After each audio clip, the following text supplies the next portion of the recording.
Children's most recent campaign is called Great Teachers, Great Schools. So why did your organization choose to focus on teaching as a primary ambassador of education reform? Sure. I think that's a great question.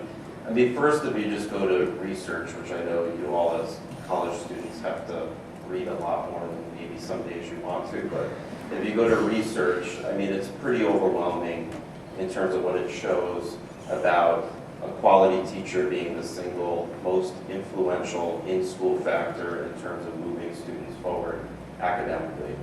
If you look at least for the last 7 years, that Gallup's done national polls asking Americans their opinions on what it would take to improve public education, and teacher quality is always number one by the majority of Americans. So I think that shouldn't surprise any of us, because we reflect on our own experiences as students, just the tremendous impact that it has on our own education when we're fortunate to be in a classroom taught by someone that not only believes that we can achieve, but has that skill, that ability to really move us forward in our learning dramatically.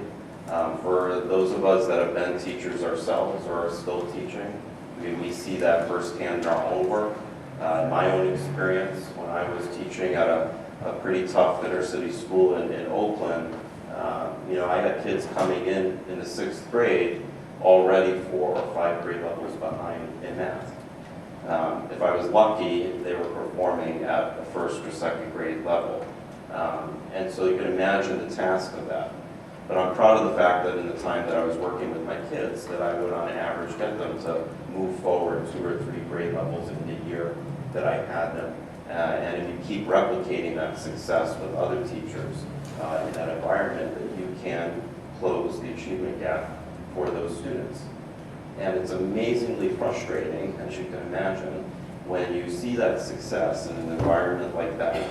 And here I am, not only as a classroom teacher, but I happen to be the elected building rep within the local Teachers Association, also an elected state council rep within the Teachers Association, and serving on the school site council and interviewing other people that really understood what they were going to be committing to if they were to come and teach in our school and work with our kids, and understood the goals that those of us that were leaders on that campus wanted to set for our kids. And then all of a sudden, the district bureaucracy, based on contracts and rules, kicks in, and the first day of school arrives, and none of the faces that we interviewed and recommended that be hired for our school are there. And then we end up with an 80% attrition rate of the teaching force at our school. And that's not even an exaggeration. So that by my 2nd year of teaching, I was already 3rd in seniority at our school site. That isn't setting kids up for success.